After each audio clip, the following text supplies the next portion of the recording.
Hi everyone, so let's have the part 2 of our review for Math 7 Term 1 test. Is again, like I always say, this is not the exact test that you will have. This is just a reviewer po. So again, our source here is from depedclub.com.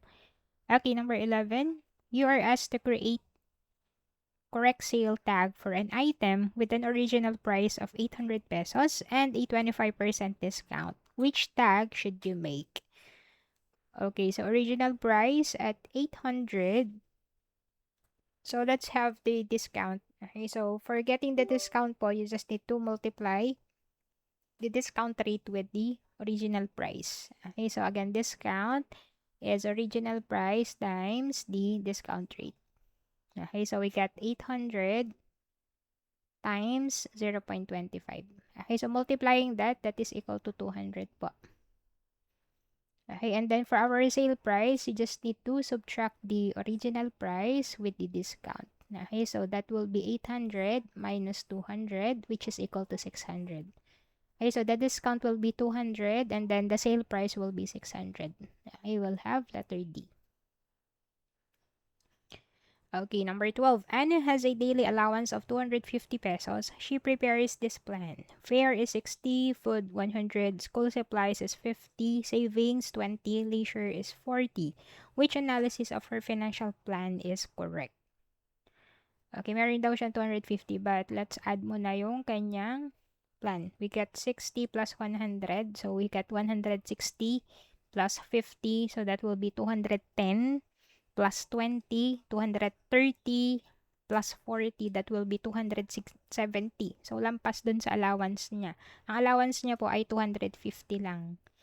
So, letter A. The plan exceeds her allowance by 20 pesos. Again, so pag pinag-plus natin yung kanyang plan ay lampas po ng 250. Okay, 13. Which statement best defines a rate? Okay, so pag sinabi nating rate, that is a comparison of two quantities with different units.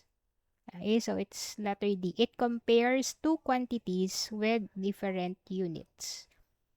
14. Why are unit rates useful when comparing two choices? Okay, so because they're comparing po yung ating comparison per one unit. Okay, so ayan, para balance po siya or equal. Okay, because they're comparing both of it with one unit lang.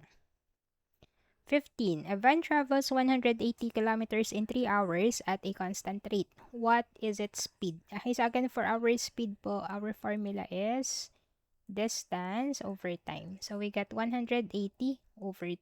So 180 divided by 3, that is equal to 60 kilometers per hour. Which statement correctly defines a rational number? Okay, so a rational number can be written in fraction. Okay, it can be written as P over Q, where P and Q are integer, but your denominator should not be equal to 0. Letter B. Okay, so yung ating numbers po ay pwede i-write as a fraction. So, bawal na ang ating denominator ay 0 because it will be undefined. 17. Which fraction is equivalent to 0.25?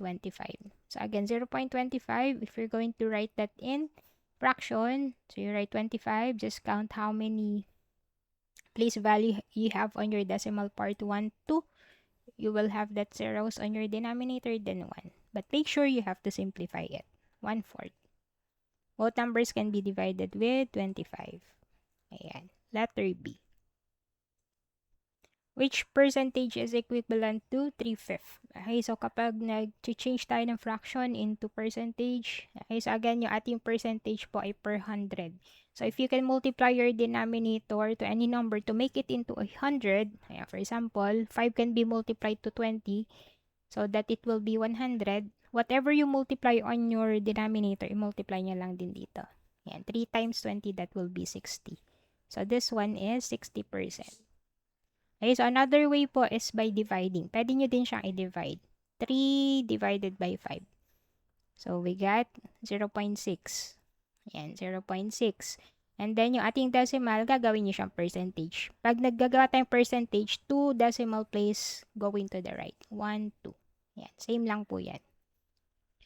19. Why are 0.5 and 50% equivalent? Okay, so why are 0.5 and 50% equivalent? So because 0.5 is the same as 50 out of 100. Ayan, same lang po yung pag change natin si 0.5 into fraction, that will be 5 over 10, which can also be 50 over 100. Okay, both numbers can be multiplied by 10. Which list shows the numbers in ascending order? Okay, so in ascending order, so we have here 9, 3/4, 0.5, and 40%. So, i-change natin yung 3/4. Ang 3/4 po ay 0.75. Ay, by dividing that, 3 divided by 4, yeah, we get 7, 28, we get 2, and then 0. Ayan, 0.75. And then yung 40% natin, that is 0.4. Ayan, so, ascending. Okay, so smallest will be 40%, then 0.5, we get 0.75 and 0.9. Letter D po. Okay, there. So that is our part 2 for our Math 7. Okay, so we'll be uploading the third part po later. Good luck guys on your reviewing.